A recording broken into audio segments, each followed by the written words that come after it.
मध्य प्रदेश की सत्ता पाने के लिए घमासान मचा है। श्यामला हिल्स की कुर्सी के लिए वार पलटवार जोरों पर है। चुनावी जंग में क्या है सियासी माहौल, क्या सोचता है आम मतदाता, आपको पल पल के बदलते सियासी समीकरण दिखाने के लिए न्यूज नेशन की टीम सियासी ग्राउंड जीरो पर है। सत्ता के सेमीफाइनल के सफर में आज हम आपको पश्चिमी मध्य प्रदेश के मंदसौर और रतलाम का चुनावी हाल दिखाएंगे। इससे पहले आप रीवा, सतना, जबलपुर, बालाघाट, छिंदवाड़ा, बैतूल, होशंगाबाद, खंडवा और इंदौर की चुनावी महाभारत देख चुके हैं। मंदसौर मध्य प्रदेश के सबसे ज्यादा खेतीहर जिलों में से एक मंदसौर इस बार मध्य प्रदेश की राजनीति का एक बड़ा मुद्दा भी है। किसानों के साथ हुई झड़प के बाद से मंदसौर ने मध्य प्रदेश की राजनीति में जैसे एक बड़ा बदलाव किया था। इस वक्त दोनों दलों की पूरी राजनीति में जो किसान सामने है वो मंदसौर के उस आंदोलन के बाद ज्यादा बड़ा मुद्दा बना। मंदसौर का रण फतेह करने के लिए सियासी घमासान है। चुनाव में किस्मत आजमा रहे उम्मीदवार मतदाताओं के घर घर जाकर वोट देने की अपील कर रहे हैं। मंदसौर किसानों की मंडी है, मंदसौर किसानों का इलाका है, लेकिन ये बीजेपी का भी इलाका बन चुका था। इस बार हम देखते हैं कि खुद पूछते हैं यशपाल जी से कि इस बार उनको क्या लग रहा है, इस बार कुछ टफ लग रहा है? देखिए, इस बार मेरे को जो जनता का स्नेह है और जो युवाओं का जो एक आकर्षण का केंद्र माननीय शिवराज जी हैं, नरेंद्र मोदी जी हैं, इनको सबको लगता है कि मैं तो लगातार करीब 135-40 गाँव तो मैं घूम चुका हूँ गली गली में। मुझे ऐसा कहीं असर और नजर नहीं आ रहा है कि जहाँ किसी कोई उल्हावने दे रहा हो या कीचड़ से सनी सड़कें दिखा रहा हो या नालियों की कमी बता रहा हो। वहीं बीजेपी की चुनौती का जवाब देने के लिए कांग्रेस भी कमर कस चुकी है। मंदसौर किसान आंदोलन पूरे प्रदेश में राजनीति का चर्चा का केंद्र बना। उस मंदसौर में कांग्रेस को इस बार विजय दिलाने की जिम्मेदारी दी गई है नरेंद्र नाटा जी को। नरेंद्र जी अनुभवी नेता हैं। नरेंद्र जी, इस बार क्या स्ट्रेटजी आपको आगे की तरफ ले जाएगी? देखिए, इस वक्त समाज का हर वर्ग परेशान है। मंदसौर किसान आंदोलन सब जानते हैं। इसी शहर में एक 8 साल की मासूम बच्ची के साथ जो व्यवहार हुआ और उसके बाद अनेकों उस तरह की घटनाएं सारे प्रदेश में हुई, उसको यहाँ सब लोग जानते हैं। मंदसौर का व्यापार लगभग ठप है, व्यापारी बहुत परेशान है। तो जब समाज के सब वर्ग परेशान हो तब स्वाभाविक रूप से समाज एक ही चीज़ चाहता है, बदलाव। और वो मुझे लगता है कि मंदसौर में जनता पूरी ताकत के साथ बता रही है कि वो अब बदलाव चाहती है और इस बार 28 तारीख को वो उसकी भूमिका रच देगी। मंदसौर किसान आंदोलन की वजह से महीनों तक चर्चा में रहा। ये जिला अनाज उत्पादन में खास मुकाम रखता है। मौजूदा सियासी रण के बीच किसानों की क्या है हालत, क्या उन्हें उपज का सही दाम मिल रहा है, ये जानने के लिए हम मंदसौर की मंडी पहुंचे।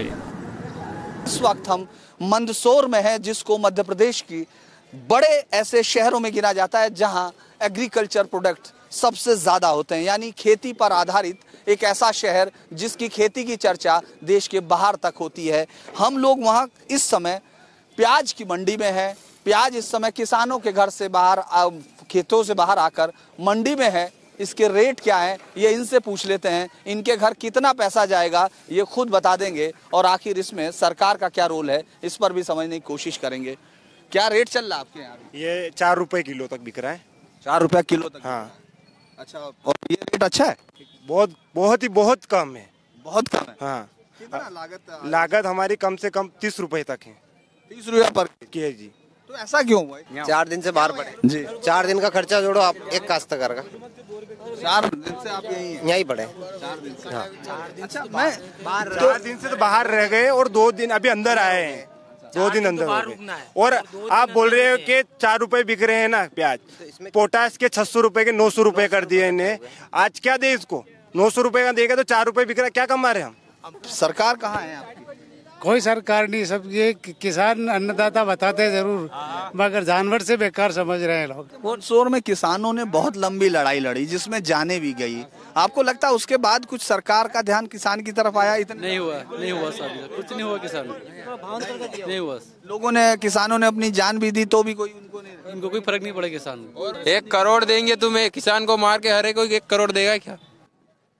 इससे अच्छा फसल देते, फसल का अब उससे अच्छा फसल का रेट दे, वो ज्यादा अच्छा है। सर, सरकारी नौकरी में 45 साल में मास्टर की तनख्वाह 230 गुना बढ़ गई है, 150 से 230 गुना।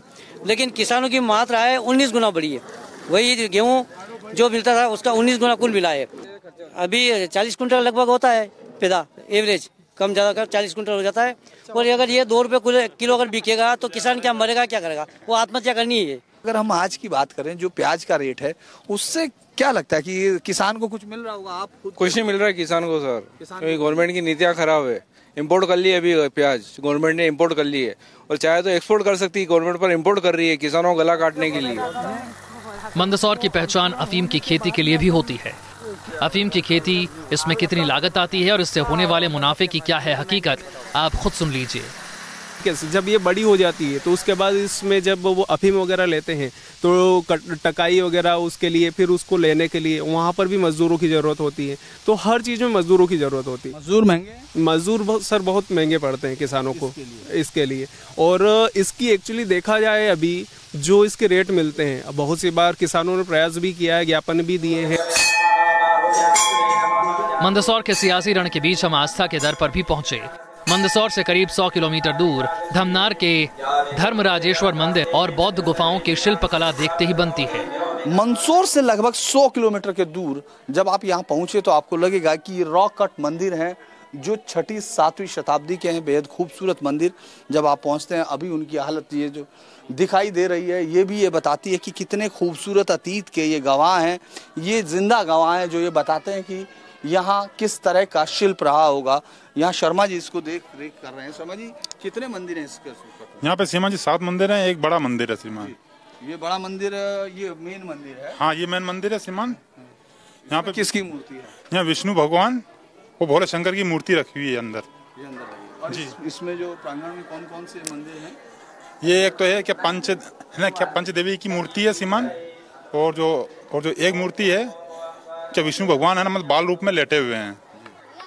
यहाँ पहाड़ी को काट कर मंदिर बनाए गए हैं। यहाँ चट्टानों को तराश कर मंदिरों को ऊपर से नीचे की तरफ बनाया गया है। धमनार में बनी प्राचीन गुफाओं में बुद्ध की लेटी हुई मूर्ति बेहद आकर्षक है। धमनार की बेहद खूबसूरत गुफाओं में आपको एक के बाद एक वो शिल्प मिलेगा जो देश में कहीं शायद आपको देखने को ना मिले। इनकी हालत इसलिए जरूर है, शायद इन पर बहुत आखिर में ध्यान दिया गया होगा, क्योंकि जहां ये हैं वो बेहद अंदर की तरफ है। 100 किलोमीटर दूर तो मंदसौर जिला मुख्यालय से है। ये बुद्ध भगवान है जो लेटे हुए हैं। बुद्ध की इस तरह की मूर्ति आपको कम जगह मिलेगी, और वो इतनी विशाल मूर्ति है आपको दिखाई देगा कि यहाँ के लोगों में उसको लेकर अलग अलग परंपराएं, क्या बोलते हैं यहाँ सीमान जी, बौद्ध मूर्ति बोलते हैं। बुद्ध जी है ना, मतलब लेटे हुए हैं सीमान। हाँ, इनकी खास खासियत ये है सीमान जी, अपन मतलब पैरों की तरफ से नापते हैं क्या सिर की ओर, और फिर सिर की ओर से फिर नाप के है ना जाते हैं पैर की तरफ, तो ये कम ज्यादा होते हैं सीमान। कम ज्यादा? आपने भी नापा है? हाँ। क्या हुआ? नहीं, पूर्वज बोलते हैं इसको कि पैरों तरफ से नापते हैं तो सर की तरफ पूरा हो जाता है। जब सर की तरफ से अगर पैरों तरफ चलते हैं तो कहीं ना कहीं कम ज्यादा दिखाई देता है। सत्ता के सेमीफाइनल के सफर में अब हम मंदसौर से सटे रतलाम पहुंचे। रतलाम सेब और सोने के कारोबार के लिए जाना जाता है। इसके अलावा यह जिला वैज्ञानिक तरीके से खेती के लिए भी जाना जाता है। मालवा में किसानों के सबसे ज्यादा अनूठे प्रयोग आपको रतलाम में मिलते हैं, जो अपने ही प्रयोगों से अब आगे की तरफ बढ़ते हैं। लेकिन यहाँ राजनीति किन मुद्दों पर तय होती है, कैसे चलती है रतलाम की विकास यात्रा, और रतलाम को राजनेता किस तरह उसके नाम को आगे ले जाने में मदद करते हैं, या फिर रतलाम आज भी विकास के लिए वादों पर ही टिका हुआ है।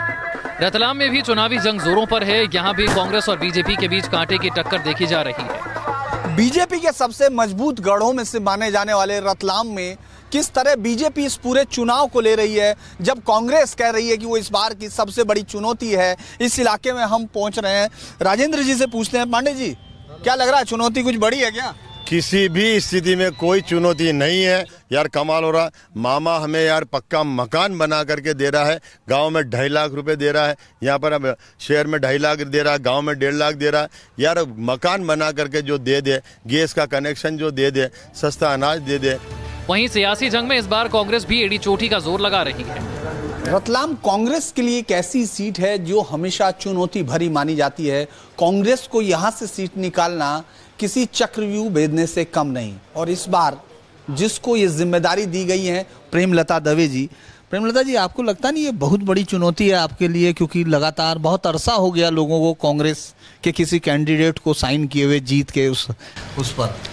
जब चुनौती सामने होती है ना, तो लड़ाई में ज़्यादा मज़ा आता है। और मुझे पूरा विश्वास है कि कांग्रेस पार्टी ने जब मेरे ऊपर विश्वास जताया है तो निश्चित तौर पे मैं उनको रिजल्ट भी दूंगी।